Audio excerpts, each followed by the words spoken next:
I used to eat until my stomach hurt when I was stressed. A whole tub of ice cream whenever I felt anxious.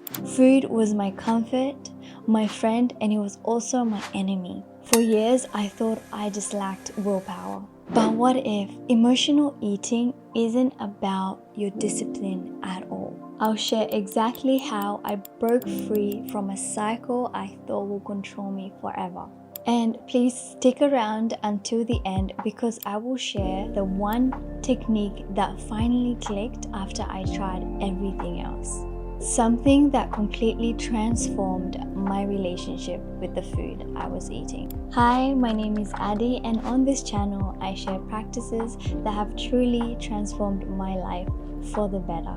If you've ever found yourself standing in front of the fridge at midnight or promising yourself tomorrow I'll do better, this video is for you because I have been there. I have struggled with emotional eating for many years.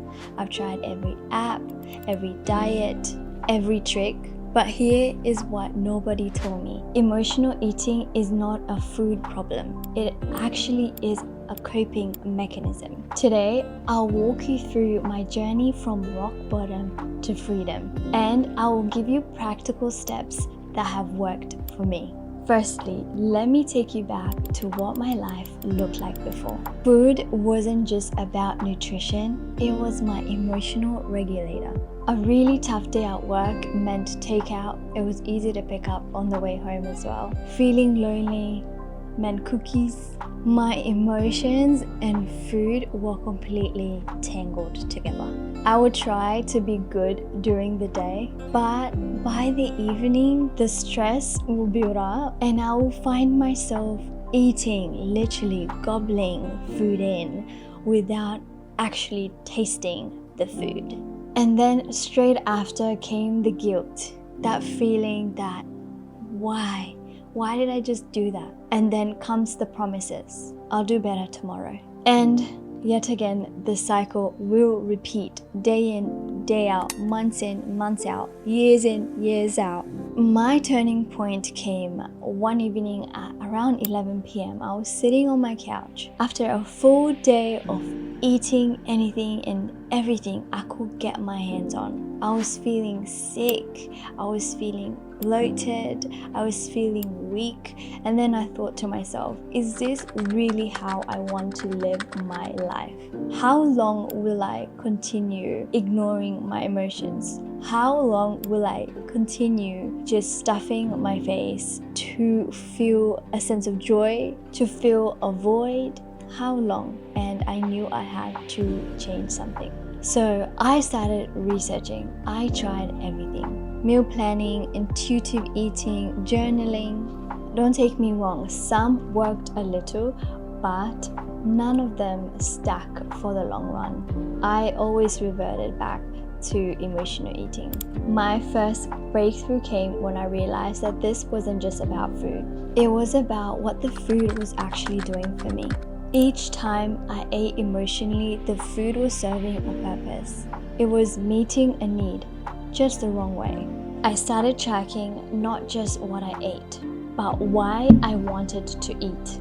And patterns emerged. I found out that my emotional eating had specific triggers. For me, it was a conflict avoidance, anxiety, work stress. Whenever I was anxious, or actually whenever I was bored, I would go into the fridge. That's a big one too. I realized that food was a way to avoid emotions that I didn't want to feel in that moment. Whenever I didn't have a good feeling, I knew that food that tastes so good was going to give me so much dopamine. It was going to give me joy. I was going to be happy. I need to eat right now. So whenever I could feel, and this isn't even conscious, this all happens automatically because at this point, if you've been doing it for so many years, it's automatic. It just happens and you're not even conscious of this pattern. It's just set on repeat over and over. We need to take control and we need to snap out of it. The hardest part was what I call the void.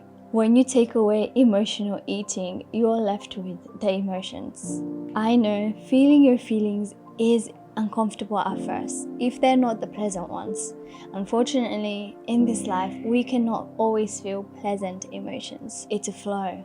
And the good thing, one doesn't have to stick forever. We need to realize that our emotions come and go, just like the clouds in the sky. They're there sometimes, but they go away and we have clear blue skies. So that's the same thing with our emotions. We don't have to be afraid of them in the moment because it will pass, especially when we acknowledge them and accept them. And then it's released. It's even released from your body. You can let it go. One night, after a very stressful day, I felt the urge to order takeout, like I always do. But instead, I forced myself to wait just 10 minutes. I set a timer for 10 minutes and I promised myself I could eat whatever I wanted later. I just had to sit through that 10 minutes.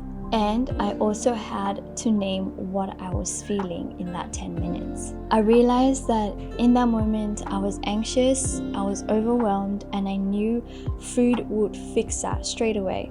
Those 10 minutes were excruciating for me, especially the first time I started. It was like an itch. This is literally like proper addiction, I swear, because it's like I just wanted to stop the timer and just order takeout because of how much I wanted to avoid those feelings. The magical thing is once I sat through that 10 minutes and I was able to process those emotions and just let them flow, and when the timer went off, I realized that the urge in me that wanted to order takeout so bad, it had decreased. It wasn't completely gone because I already thought about the food I wanted. It had just lessened. This became my practice. Sometimes I still ate emotionally, but I was building a new muscle.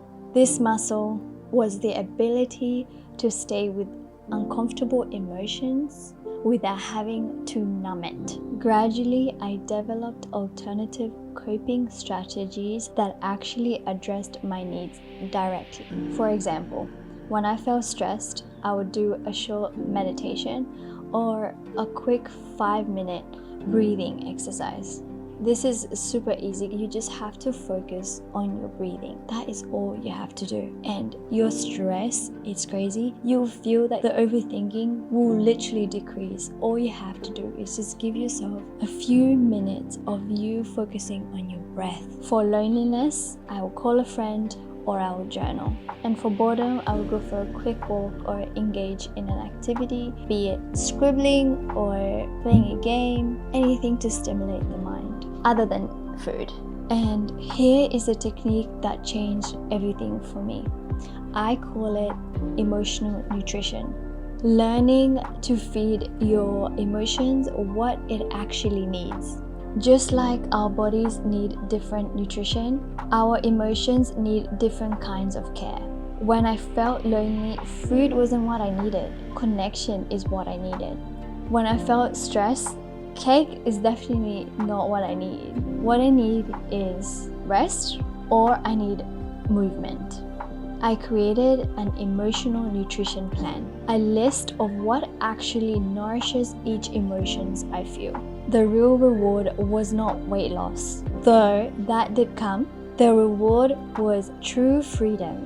Freedom from the mental space food had occupied. Freedom to actually enjoy food when I chose it. Today, my relationship with food is completely different. Food is now just food. Not my therapist, not my best friend, and not even my enemy. Here are some practical steps that can help you if you're struggling with emotional eating. Firstly, you need to have awareness of what is actually going on. This is a problem. Something is going on. So once you have the awareness, you identify your specific triggers. Secondly, you pause. This is creating a gap between the urge and the action. You can start with just 5 minutes of a gap before you order the takeout or you grab the cookie out of the fridge. Thirdly, name. Label the emotion that you're actually feeling in that moment. If you're having trouble with figuring out what that emotion is, this is what they call the emotional wheel. It helps you identify what emotion you're feeling. I find this very helpful. Fourthly, needs. Ask what your emotions need. The fifth step is action. Take one step to meet the need directly. For example, if you've identified that the feeling you're feeling is boredom, you can take a step and go for a walk instead. That's how simple this is, but it takes practice and it takes commitment. And remember, this is not about willpower. It's about understanding that your emotional eating is trying to help you cope. It's a solution that's creating more problems, but it comes from a self-protection place. So every time you judge yourself for emotionally eating, remember that this is a way that you're protecting yourself from emotions. And now, once you realize that, you take responsibility for yourself and ask yourself, what do I actually need emotionally? If this resonated with you, I would love to hear your experience in the comments. Which part of emotional eating do you struggle with the most? I've also created a free downloadable emotional nutrition guide. The link is in the description if you want to start your own journey. If you found this helpful, please give this video a thumbs up and subscribe for more content on emotional well-being. Remember, healing your relationship with food is not about perfection. It's about understanding yourself better and treating yourself with compassion. You're not alone in this journey, and freedom is possible. I am proof of that.